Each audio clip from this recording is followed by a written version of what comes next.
salsamama.com, and I am making some homemade salsa today, and I can't wait to show you how fun it is to make this and how easy it is to make this.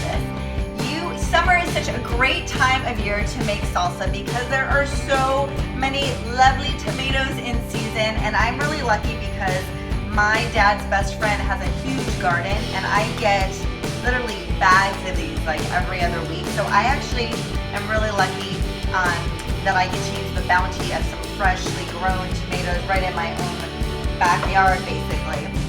And you can use canned tomatoes, but my secret to this salsa recipe is that you oven roast them yourself and you bring out those flavors yourself. So this salsa takes a little extra step, but it's so easy after you roast the tomatoes, which is super simple to do too, that I think it's completely worth the time.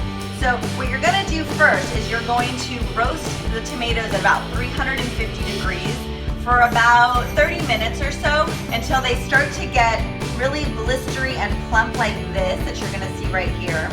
And they get you wanna make sure you squeeze or scrape all the juices off your pan when you put them into the bowl.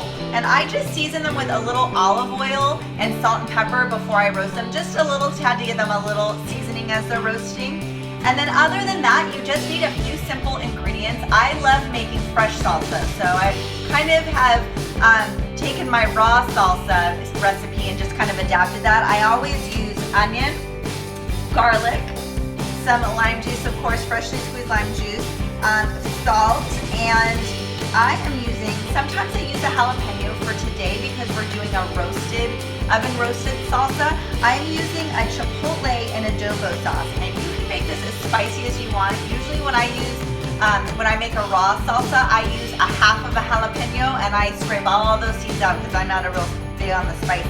So I'm just gonna use one of these today. And you're gonna see how easy this is. You're literally gonna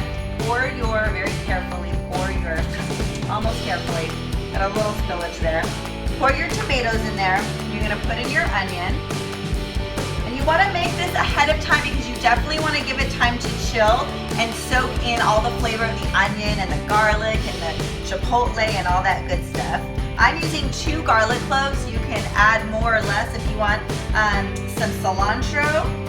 Some people don't like cilantro. You can completely leave that out and it won't affect the taste. 1 adobo or chipotle and adobo. And then I'm gonna use the full juice of the lime. I really like lime juice. I love that tanginess.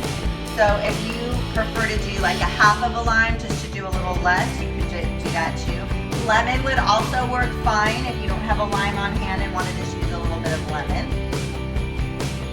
You're gonna squeeze all that in. And then you're gonna do a little bit of salt, or a lot, depending on what you like. I'm not adding pepper to this, but you could if you'd like pepper.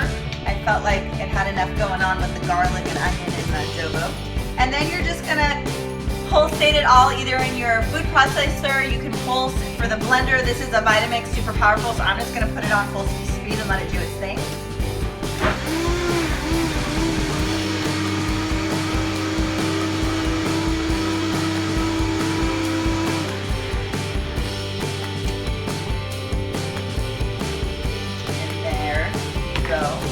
You're gonna pour it into a bowl after you've chilled it a couple hours so that the flavors sink in there and then it gets really cold.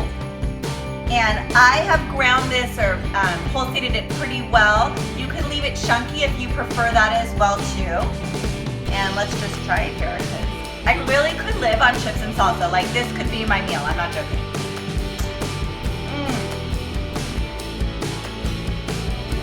Delicious. So,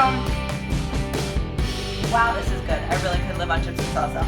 So this is different than the raw salsa that I make. I would leave that very chunky, you want to see all the little bits of everything. With this, I really like how it's ground up and it's just really smooth. And you can pour this over tacos. You can pour this over as a sauce over maybe some quesadillas or enchiladas. It's just really versatile. So I hope you will try making your own homemade salsa. And again, if oven roasting the tomatoes isn't your thing, I highly recommend this recipe because it really does add a lot of heightened flavor than what you get in a can. But if you are going to use a can, I highly recommend San Marzano tomatoes. Those have great flavor and would be a great stand-in to save you some time. But I hope you will try making your homemade salsa this summer with the great bounty of tomatoes that are out there. And if you do, please leave me a comment and let me know how you liked it. And for more easy and delicious vegan recipes, please visit vegemama.com. Thank you so much for watching.